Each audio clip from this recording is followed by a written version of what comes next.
Alright, welcome back everyone dito sa latest episode ng Deep Dive. Ito yung FYI series natin. Kaya kasama natin ulit itong mga bigatin natin, mga guests. Of course, Dean Gary and of course, Prof. Ranjit. Thank you so much again for joining us. We were supposed to be together the other day, but traffic and internet problems and all of that. Thanks to mahabang usapan yan. But let's get the ball rolling. Obviously, we're just hours into the confirmation that now the late Juan Pence Enrile has already departed. Um, Before we go to discussions of yung situation sa Pilipinas ngayon, I think it's okay to have some reflections, of course, in due respect to the Mhm. to the family and the loved ones and all. Some discussion about what Enrile's legacy tells about Philippine politics, because he has spent more time in Philippine politics than almost anyone else. He's the ultimate survivor, right? In many ways. So maybe then Gary, we can start with you. I mean, what are your immediate reflections on Enrile's legacy and his lifetime? What does it say about Philippine politics? Well, it really personifies the tenacity of patronage politics in the Philippines, and as well as the sad to say this, the culture of impunity. I mean, we need to accept the fact that there's still, an resolved, for lack of a better term, no, I use the word unresolved concerns and issues in the past when he was involved either as defense minister, uh, as a part of the God Save the Queen. Remember that, no? First coup d'etat against former President Corazon Aquino.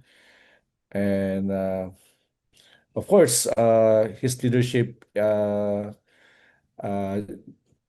during the martial law, which whether we like it or not, no, is considered as a chief architect. And although there was a denial from his end when he talked about the ambush that happened to him, but still, it's still a compelling reason, no, why martial law was declared, no, and this can no longer be erased in the Philippine history. On the patronage side, you see how, for example, flip-flop from one president to the other, no? From President Marcos to Cory, and then he ran in 1990. He supported Imelda again, and then yeah, he played with Pinoy in the impeachment of Corona, but again, after he was killed, so he criticized Pinoy and joined the Duterte wagon. Now he's supporting Marcos, so that's a clear case of the patronage system in our country, no? Supporting especially dynasties and political elites. And that's also perhaps one of the reasons, the longevity of the former Senate President Juan Ponce Enrile. I think that's an important reflection on how our Philippine politics shape and uh, eventually directed into and entrenched into with powerful political dynasties because of this patronage and impunity in our political system. Yeah, I mean, I want to go to Prof. Ranjit also on this. I mean, I had the chance of meeting both these gentlemen, both Kissinger and Enrile, although I had more debates with Mm, Enrile than Kissinger. Kissinger was just more in a listening mode. Someone talk about the Kissinger century, right, which coincided with American global empire, yeah. etc. I could think of the Enrile century when it comes to Philippine politics, right? Like his life was really coterminous almost with the establishment of the modern Philippine state. Prof. Ranjit, you taught me about Philippine politics back in the day. I was your student.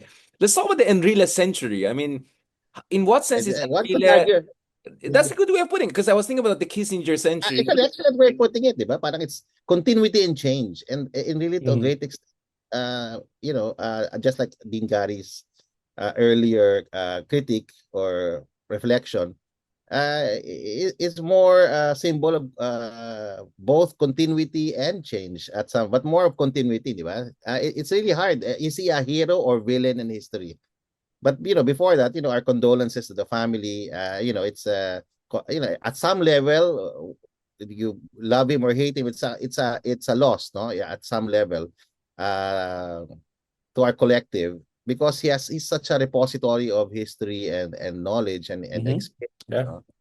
No? JPE's place in Philippine history is both, I think it's, one could say it's both remarkable and deeply complex. No? Mhm. To many, I think he embodies what you call paradox of power. No, an individual who helps shape Yeah. Yeah. the nation's destiny across multiple generations, but is also somebody who mirrors the contradictions of Philippine politics itself, di ba? I mean, think about it, no? Dean Gary is right, no?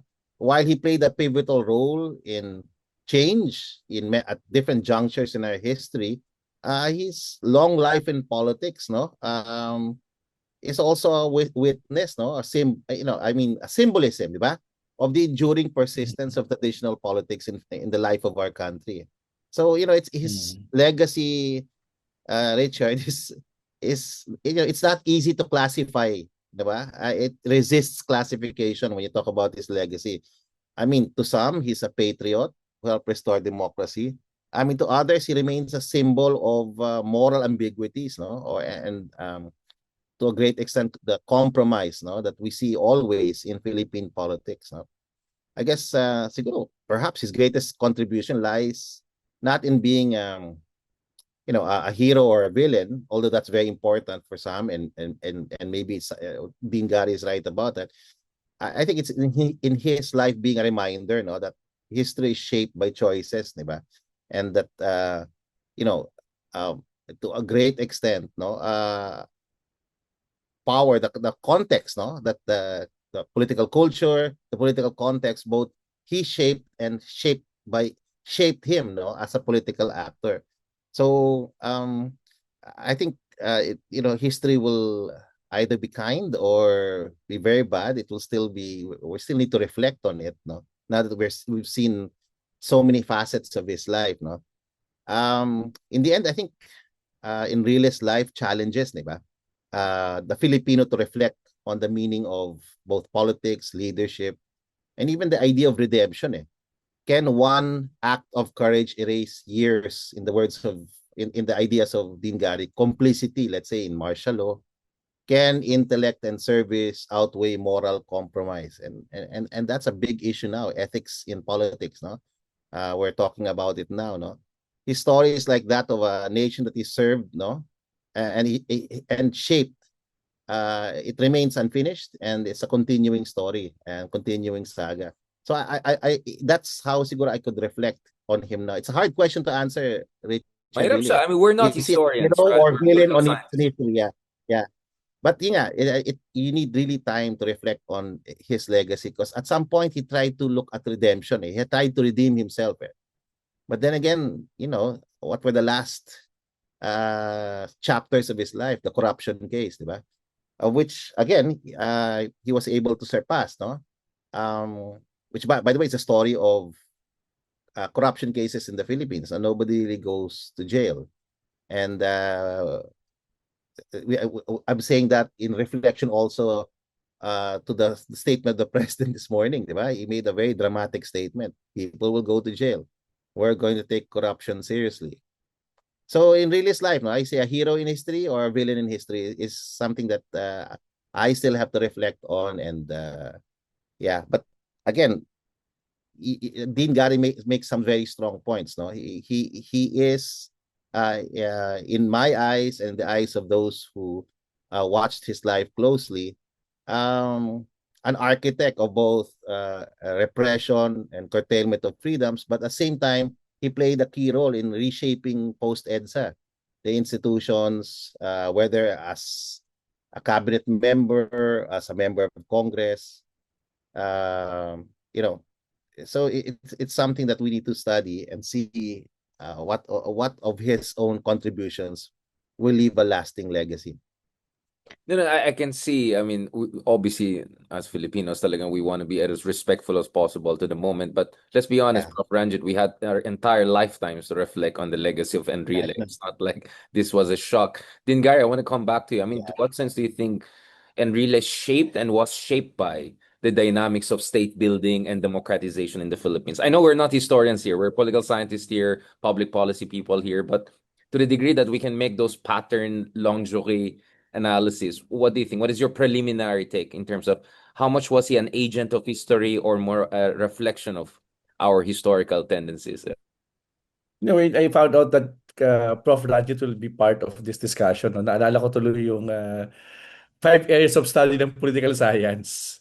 Di ba? Yung Yeah. area 1 to 5, political Yeah. dynamics, hanggang political theory, international relations, and then Philippine government. Tingin ko pasok na pasok si JPE sa lahat ng yun eh. And Yeah. it's something that embodies him. Eh. So that's why it's really difficult to simply box him to this area. That's why, based on your question, yeah, Richard, know what and really shape and it's still shaping how the state, especially of the state building. It's clearly a paradox. Eh. So maganda yung sabi ni Ranjit din kanina, ni Prof. Ranjit about the no repression that he represents, but on the other hand, he opens opportunity because perhaps without him, EDSA will not happen. We have to recognize that.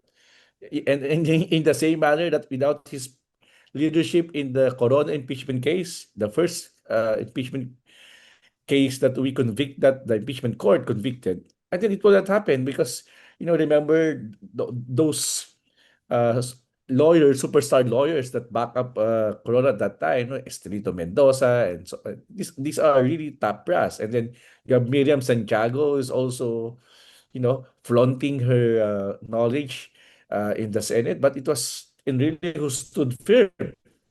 Remember that. So, but then again, it was also telling us that uh, despite this performance, all of a sudden he was involved in a large scale, no, uh, PDAP scam during that time. So it's really a clear case of Philippine politics, the constitution itself, and the 5 areas of study that we used to dip our hands, no, while we are in the UP Department of Political Science, Ranjit, no? Of course, Ranjit's still there, no? And Hilabs is still there, no? Working there. Yeah, But nevertheless, I yeah, mean, Dina, I want to uh, understand. Sorry for cutting it. I mean, just to make this more sorry, focused. yeah. Sure, sure. No, I mean, to what degree is Enrile and parang sa buhay niya makikita natin bakit hindi tayo nagkaroon ng mga malalakas na political parties or strong state institutions. Not to mention impunity, right? Again, this is not a moral judgment. I think everyone knows what our moral judgments will be. Pero functionally speaking, to what degree yung kanyang buhay ay isang basically prima facie evidence ng weakness ng ating institutions and political parties. Well, it really has this very strong intellectual and political capital that represents not only the personality politics of our system, but also what we call the face politics. No?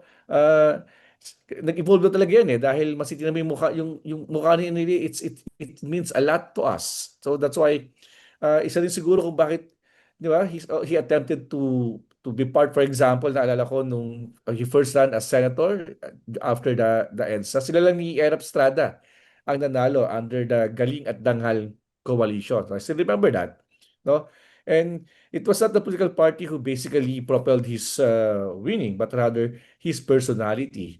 So, heavyweight si Senator Enrile, whether we like it or not, he carries really a lot of political and intellectual capital. That's why, for example, we cannot simply ignore his contribution niya in Philippine politics. And in the same manner, because of his pronouncement, his statements against progressive politics, we have to accept that, and even to some degree of liberal politics, that includes even his position on party system. I don't remember, I don't know kung may maalala kayo na he really supports for strong party system. Parang wala ata akong narinig tungkol dyan. No? Either he support, for example, when yung reform in the political party, even the party finance, it was filed in the Senate. Walang ano hindi yun gumalaw under his leadership So traditionally, that's the Philippine Pangulo regime model pa din. Nila Agpalo mo ang ganun yung pattern ni Enrile. That's why hindi malayo rin sa kanya yung ay Marcos personality, no? Na medyo perhaps either toned down, pero syempre mas mahaba lang yung buhay na inabot niya ni Sen. President Enrile. Prof. Ranjit, maybe we can get back to. I don't want to push too much this Enrile issue. I understand. Medyo we're still trying to. There's so much, no? Grabe, Well, parang Yeah, yeah. three-volume book Richard, yan it's eh. really hard to ano eh. Richard, it's really hard. Enrile's legacy is resists easy classification, my friend. Eh. Kaya nga sabi ko, to some, he's a patriot, who helped restore democracy. To others, he remains, yun nga, that very good example of the moral ambiguities and compromises of Philippine politics. No? But I think I share Dean Gary's basic position that he's an enduring symbol, no, of the persistence of traditional politics in the Philippines. No? Which, by the way, has been to answer your question, has been a challenge to the development of stronger institutions like parties, like a more responsive, progressive electoral system. The persistence of dynasties. These are both the failures, no, of people like Enrile and that the generation, no, that came before us, no. Um, so it's hard to say he's a hero in history or a villain in history. Okay.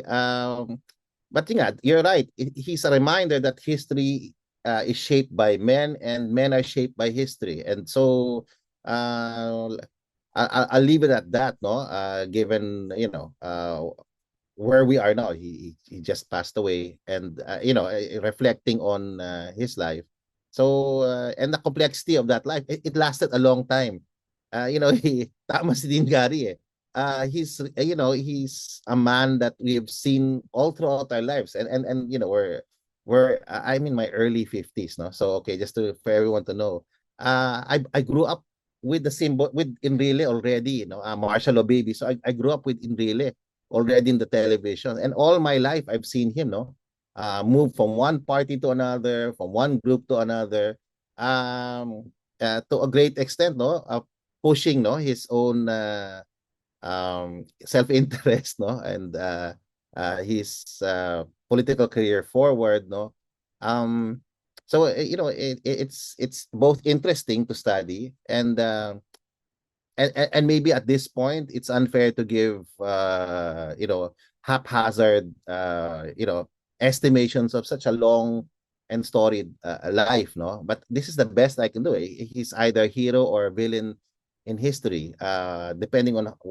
your But perspective. isn't that the problem? Like, na moralistic ang approach na, and we can have a moralistic debate. But ang point ko is like, I think our role here as scholars of politics, as student of politics, is to go beyond those moral judgments and look at what are the lessons in terms of what works and what doesn't work. So parang for me, he's an interesting case study of reinvention and rebranding, constant Yeah, reinvention, rebranding. I mean, towards the end of his life, he was almost like a national meme. But in a good way politically, right? yeah, Na-soften yung image niya, it made him appealing to people, and then kinakagat niya. He had a sense of humor, a kind of spontaneity. So for me, whether you agree with him or not on a moral, ethical level, I think politically that's a lesson that you can learn, that maybe his ability to rebrand and reinvent himself tells you something about how he can be a successful statesman in Philippine or it can politics, also tell including you, or it can politics. also tell you, Richard, it can also tell you that, on the other hand, of the persistence of traditional politics and how, Filipinos, in a sense, struggle, with both memory, forgiveness, and justice, as a Yeah, people. yeah, yeah. So I that's agree. those are also the contradictions. I'm not really, I'm not really taking the moral high ground or moralistic. Actually, this is trying to assess his contribution as a political figure. Um, but then again, as you properly framed it, people are shaped by history, the nature of the state, your political culture, at least the dominant one. And in my view, the one thing that's enduring, even you take out the villain or hero, is that he's a very good example of the persistence of clientelistic traditional politics in the country, which, in my view, is the fundamental challenge to both broadening and deepening democracy in our own society. So, so that's it. No, I think, and most of the politicians now, I like that. No, they're really particularistic, personalistic. No, but in the case of him, really, the key thing is to understand that he played pivotal roles at important junctures in our society. Martial law. Can you imagine he in an interview just looking at listening to the news now, he was the one who actually drafted it with President Marcos providing corrections. And there were the only two people who knew about it. Actually three people. The typist, the personal what you call this, assistant of Marcos. That was how much of institution he was able to shape. Can you imagine? He wrote the proclamation, and that shaped the lives, our lives, Gary and our lives. No, you were still a figment of your parents' imagination, Richard. You're much younger than us, but when we were born during that time, it shaped our lives.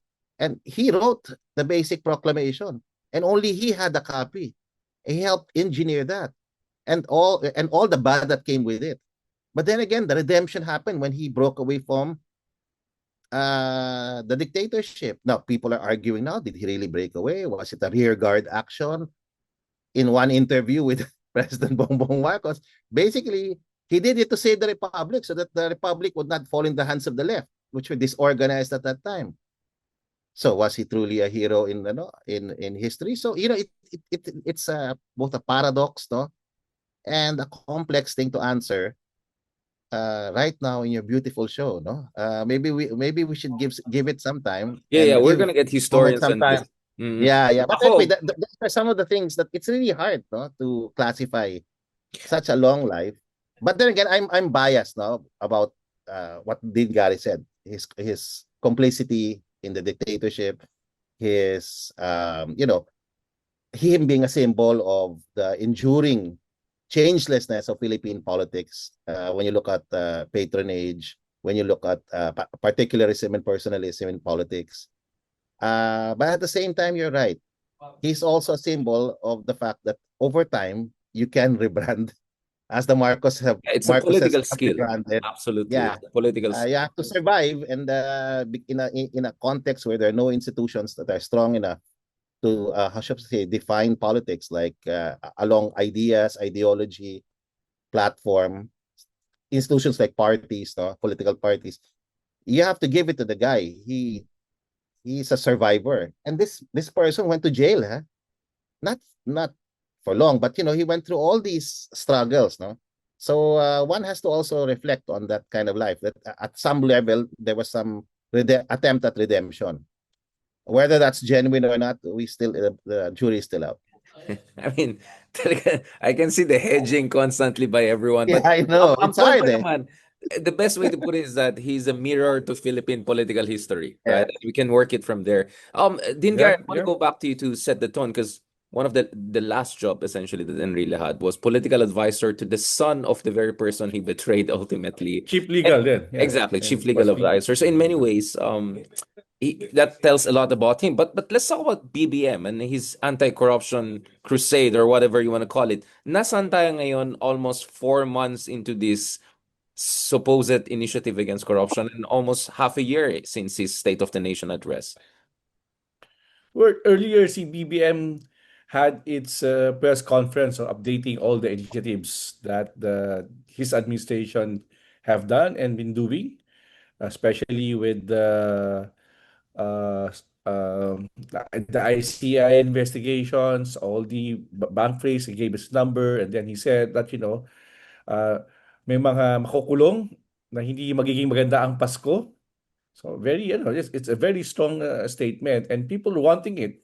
No, I remember sa mga pag-uusap nga natin dito sa Deep Dive FYI series, uh, at the end of the day, importante talaga na merong pero makukulong, no? Hindi lang simpleng kinasuhan. Dapat meron talagang ikukulong at dapat may managot. So at this point, what I can say, still there's sort of some changes, some development, but nababagalan pa din naman kang karamihan. And at the same manner, we also experience, kumbaga sa grading system, kung magbibigay tayo ng grade ngayon, Ranjit, medyo incomplete pa ang trabaho ng ICI. So even the anti-corruption campaign, hindi ko pa talaga masyadong fully ma-appreciate. Ako, ang hinahanap ko nga dyan yung discussions on forensic accounting. I mean, it's very crucial, the money trail. Of course, it might be somehow a serious or medyo may secret stuff ito, but on the other hand, that will connect the dot of all these people. So I think that's how I describe right now the anti-corruption campaign of BBM. Prof. Ranjit, going back to thanks for that thing, Gary. I mean, realistically, is there a Goldilocks strategy for here, Marcos? Kasi if he goes too much on this anti-corruption, he's gonna destroy his political coalition. Baka mag-defect pa sila sa kabila. And we'll discuss that a little bit later on, yung plans for people power. But if he doesn't do enough, he's gonna be seen as either feckless or worse, just creating a fake anti-corruption initiative, which could further anger people. So actually, yung room for maneuver is not that much, and you really have to get that Goldilocks level of basically not burning down the house while cleaning up the house. That's gonna be a very tough balancing act. Which is why we question from the very start the way this was calibrated. There's nothing wrong with revealing this. It was the way it was done. And I think in my heart of heart, the way it was done, because it was a PR stunt, no, at the start, with not thinking that it would open Pandora's box of so many things, no. Okay. Well, that's water under the bridge, no. As I was saying, once you open the Pandora's box, there's no turning back, and we have to go forward, no. And the way forward is, the report today.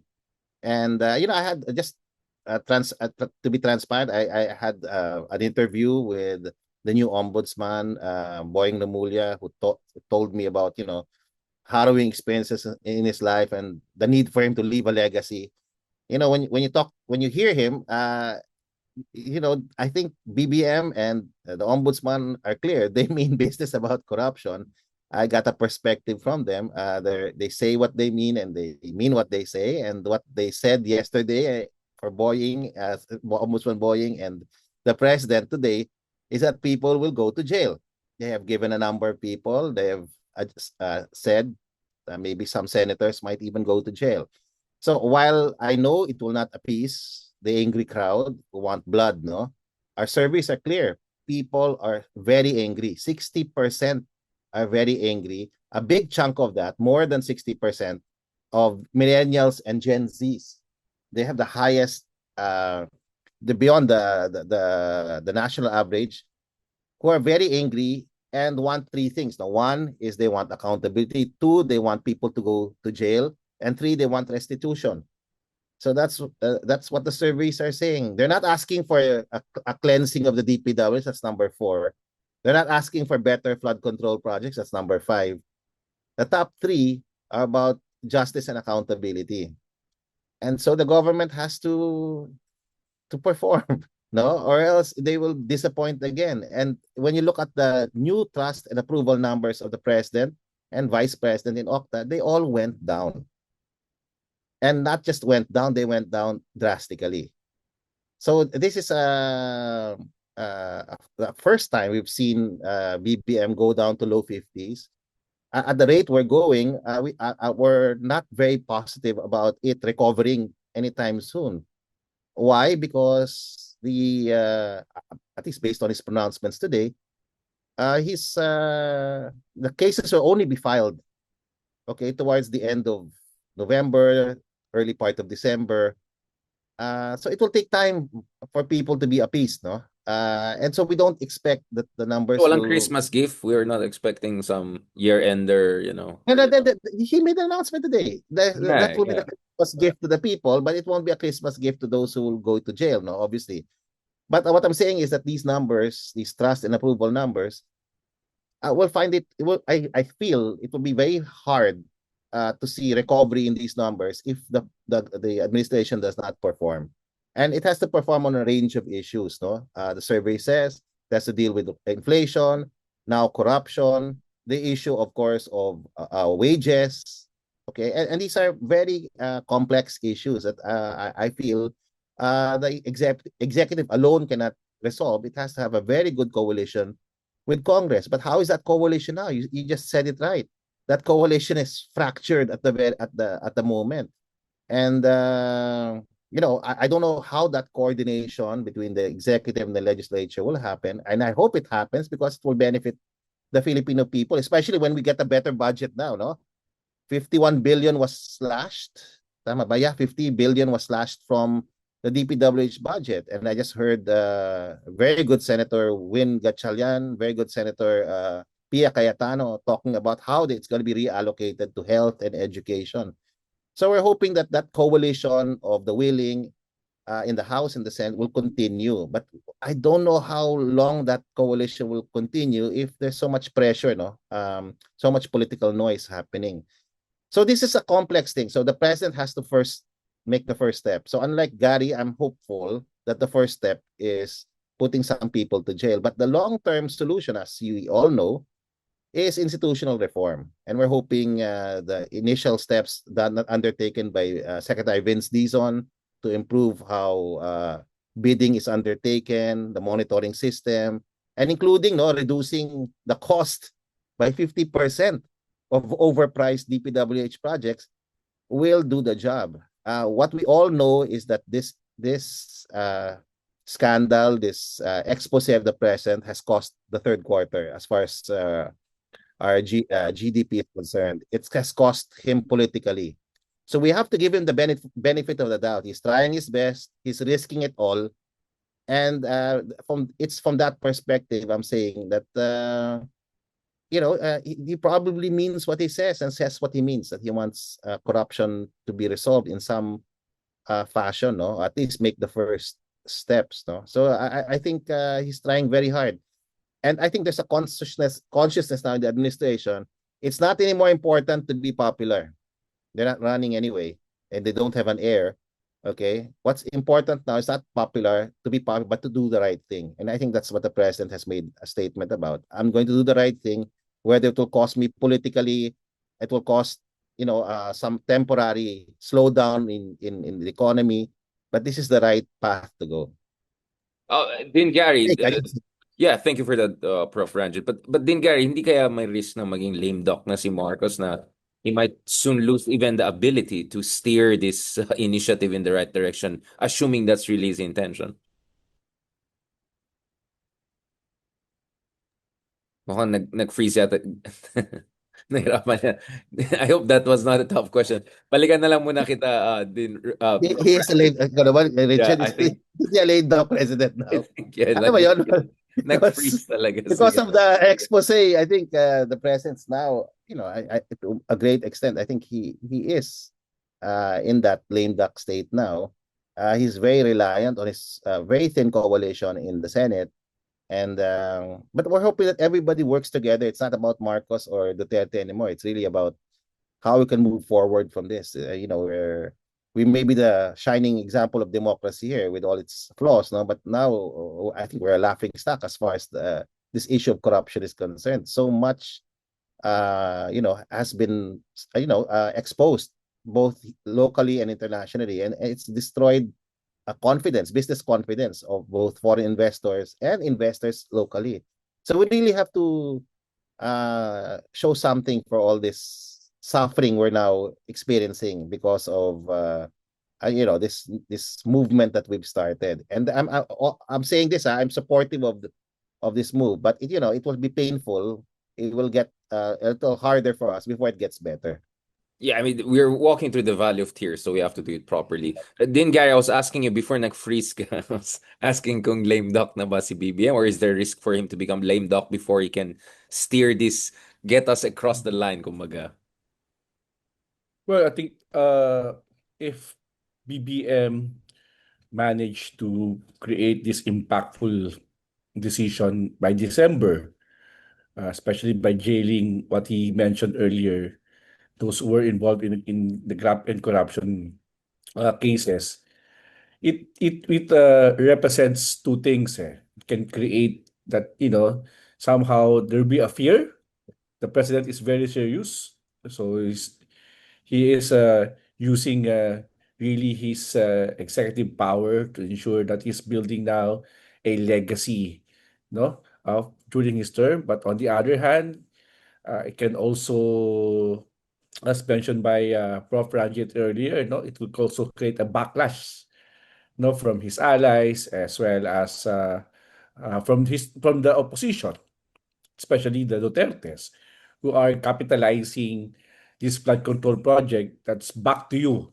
I mean, Kasi tingin nila at the end of the day, the person should be blamed here is the president because he signs the budget and he allow the leadership of the Congress, both of the House, especially the House leadership, no, to did this mess in the flood control.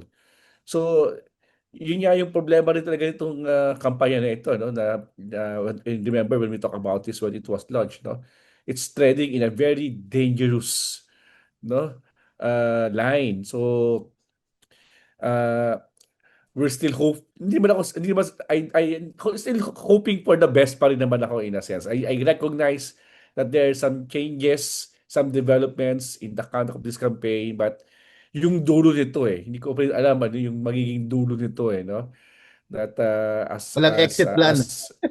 yun nga sasabi ko, tayo as a student and professors of political science, public administration, so we always look at the end of the day yung power, no? So how power, for example, now be contested and controlled at the end of this investigation? Who will now holds the power? So depende yan sa support syempre ng public and at the same time yung strong political base.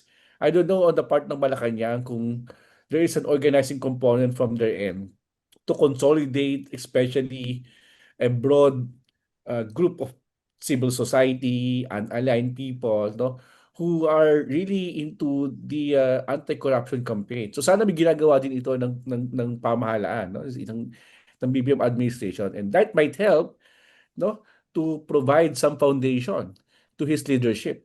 Kasi at the end of the day, malaking public support dito Kasi, di ba, sa mga insidente, halimbawa sa UP Games, sa Lasal or Ateneo, ang taas ng mga sentimiento ng mga tao, especially during the halftime, no? Yung pagchachant nila ng anti-corruption chanting, ang dami. So, we observe this.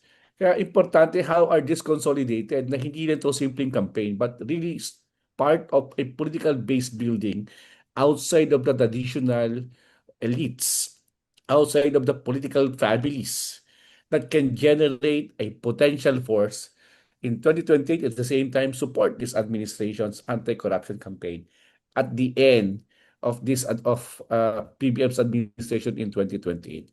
So yan dapat din ang ginagawa para maiwasan natin na yung pagiging lame duck. Kasi ang trabaho sana yan Right. ng mga tao sa Malacanang. I hope they can do that. Yeah, I mean, I want to end on that point because it's very important. But before we go there, puntahan natin to kasi itong November, may expectation na magkakaroon ng mga malawakan na rally. We know that there are pro-Duterte elements, including major religious groups who are supposed to come together. Some would say, some are smelling blood because the president is on shaky ground. Some would say, no, they're actually desperate that there could be next. Kumbaga, use it or lose it ang situation dito. Prof. Ranjit, pag-usapan natin itong. And in fact, there are discussions that including someone who used to be the spokesman of BBM is now under, I don't know, surveillance or something for potentially destabilizing activities, etc. Like, how serious should we take that? I think there have been serious attempts at pushing this so-called withdrawal of support initiative. Our contacts in the armed forces have been informing me that it's a serious attempt. But our surveys are pretty clear, no? In the third quarter, we asked everyday Filipinos, would they still choose democracy even if it has so many problems? 80% said yes. Okay. And when asked about military intervention, should the military intervene in politics, resolve political questions, 70% said no. And by the way, the armed forces, one of the most professional organizations in the country, very well after the church, the most organized institution is really the armed forces. Better organized than any bureaucracy we have any other example of bureaucracy we have in government. They're very organized. They have surveys. They actually commissions Service promokta. Yeah, we're open about that. That's how professional the organization is. They find out how people think, and the basic finding was one basic argument was that our basic finding was people support the armed forces, their trust and approval is high, not just because the armed forces is there during disasters and they see them as a public service institution, not just because they're protecting, their professional organization protecting our own sovereignty, our territory, but third, because they're professional and apolitical. It's largely apolitical nature of that people find, is one of the reasons why they trust the armed forces as an institution. Ano yung first reaction, no, after the flood control fiasco? Who's gonna build the bridges? Pagawa na lang sa AFP yan. Pagawa na lang sa... That's how people think of our armed forces now. And that's how they think about themselves now. They've had history is, history has taught them. If they intervene in politics, in the end, they'll be shooting each other. And then be utilized by a politician, and in this case, a geopolitical player. They know all of these things, and they're very clear about their role. Their role is to stay out of politics, to protect the people, to protect the Constitution. And I'm accessible to them, and they're very clear. And what they disdain actually is politicians trying to, force them, convince elements within the armed forces to become more politicized, no, and play a more political role. But that's the armed forces is clear. So with all of those things, no, I think to a great extent, this movement, this anti-government movement, has, they were planning 3 days. Now it's just 1 day. Now, and we have to give it, no, to these religious groups, if it's their constitutional right to protest, and the Catholic Church and other groups are going to protest at the end of the month, no. And it's important. Gary was right. This can turn into an advantage for the administration if they actually go into organizing. This anger can be channeled into creating a movement, a kilusan for change, no? Of which right now there's no leader, but it can be government that can be the spearhead for this. And the organizing part, yeah, Gary's correct, no? I think government should take it more seriously and connect with these organizations. Bring people back in to the governance nexus, no, or framework, because people can help. For example, very constructive. Let people's organizations monitor government projects. How hard is that, di ba? How let people come into the budget process at the very start, so we don't have all these problems, di ba? That the budget is being allocated this and that for this and that, no. So I think Gary is completely correct. The government's missing an important opportunity here to be the spearhead of this, of building a more constructive, no, movement, no, built up built up with people's organizations, all focusing on one thing: trying to improve governance, trying to end corruption. Sayang yung opportunity kasi galit yung mga tao. The government can redirect that to something more productive, which is, bantayan yung ating mga infrastructure projects, bantayan ating mga politiko, isumbong mo kay presidente. So I think tama si Gary doon kulang sa organizing. Kulang sa pagtingin, no, na yung value nitong mga kilusan, yung kilusan na nabubuo. So nawawala sa kanilang kamay, and then obviously who's in charge now? The people, there's a segment, alam naman natin kung sino to, mga to. Now they're taking over that movement and saying, no, this movement should not go towards something constructive. It should go towards withdrawal of support. So this is a missed opportunity for the administration. I think they should take advantage of it.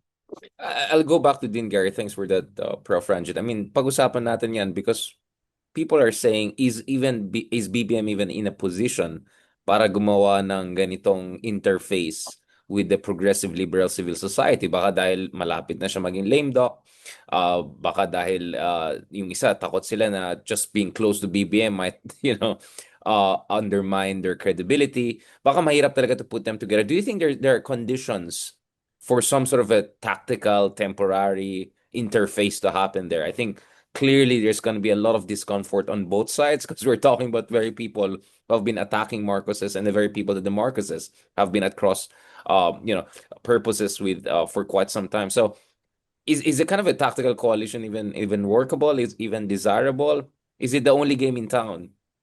Given that the alternative would be return of Duterte's to Malacanang by all, or something even worse, probably a revolutionary government. Well, at this point, to be honest, my revolutionary self is becoming more pragmatic in a sense that I have to coalesce with a what we call a neo-Gramscian approach, a cross-class alliance, just to ensure that at the end of the day, we will prevent the major challenge in the Philippine democracy. That would be the Dutertes.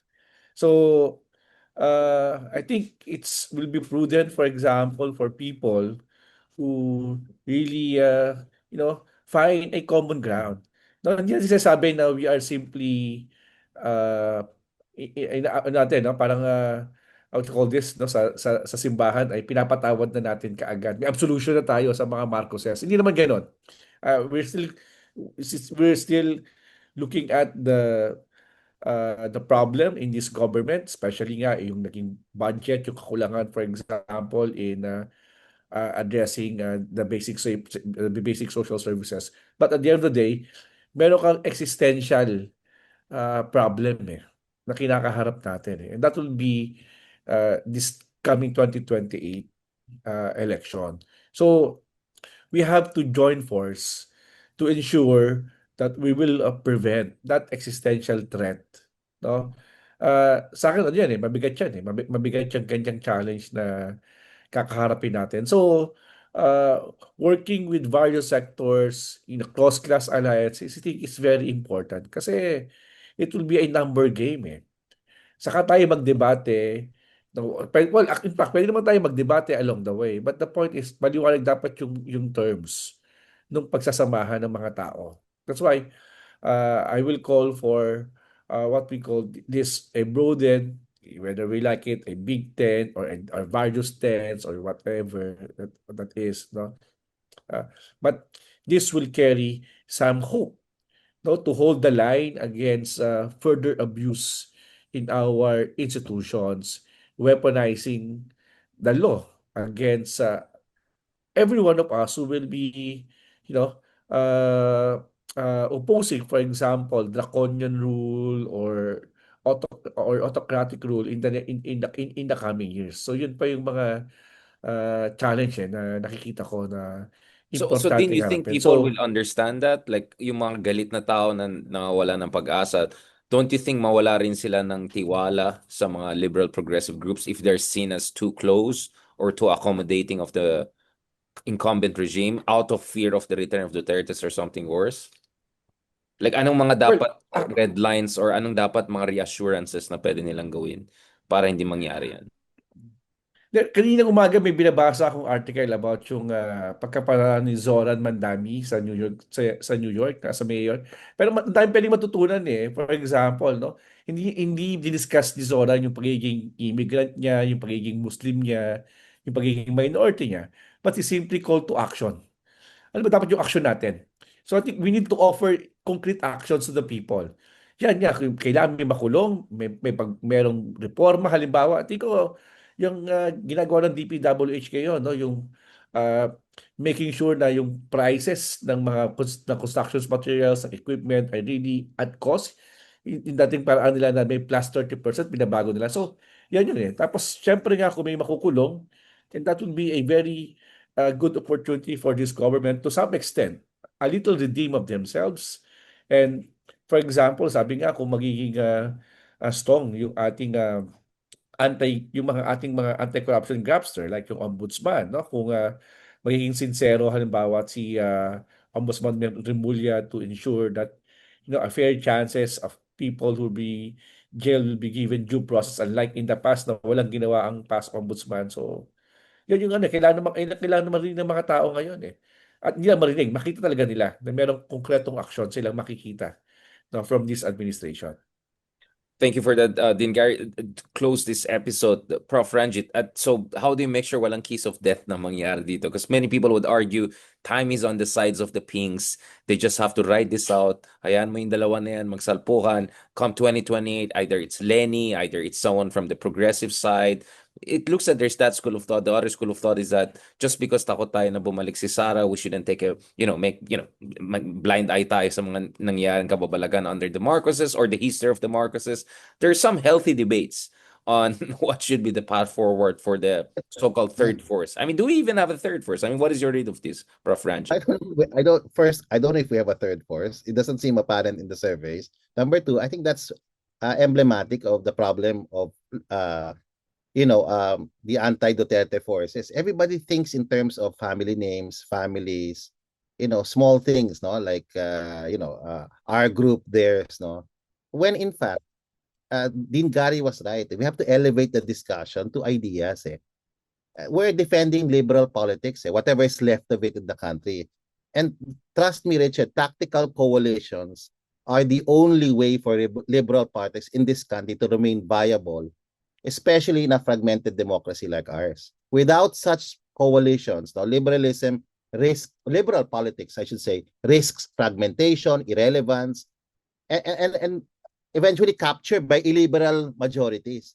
So, forming tactical alliances built on shared ideas like shared democratic values, institutional reform like anti-corruption, pragmatic objectives, it becomes not just a strategy but a necessity when you're faced with the complete opposite, no, a authoritarian populist movement that frankly speaking we can't afford to have again reign in our country, no.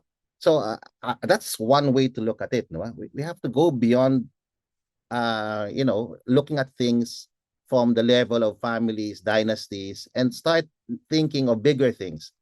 Like, how do we save our democracy? How do we broaden and deepen it? And when we talk about ideas, it's easier. I mean, to some extent, it might be easier to build tactical coalitions based on consensus. But this is the future we want for the country. Let's bring in all those, the coalition of the willing, who want to push this forward. Otherwise, we know what the results of the survey are at this point. I know they're premature. I know they will change, but right now there's a complete opposite of liberal politics now, very strongly entrenched, a very strong coalition in place. And for them, they just have to sit, pretty now. And in fact, their tactic naman is very simple. Let's just wait for the administration to implode, and then we'll take over in 2028, as I told you 6 months ago. Okay, but then again, it's really not up to the administration. It's a broader coalition, as Dean Gary was talking about, this Gramscian way of looking at things, diba? This is a grand coalition of people who believe in a particular worldview, that liberal politics should be defended, should be sustained. And the only way forward is to do tactical coalitions, because it's the pragmatic way forward. It's now not just a strategy, it's a necessity. If we don't do it, now automatically it's almost a mathematical reality that some people will prevail. But if all of us come together, okay, I think there's a way forward. There is an alternative. On that very less ambiguous note, kasi kanina kay Enrile very ambiguous, medyo hedging tayo, but dito talaga nag-real talk tayong lahat. I think we really have to be honest about, I mean, the numbers are very clear, right? We know who's gonna take advantage or take over if ever there's a complete change in regime or administration. So this is just a hard reality that the supposed third force is gonna face, and accordingly they have to make political calculation. And politics is the art of the possible, right? We can have fantastical debates about an alternative universe, but we're not there. We are where we are.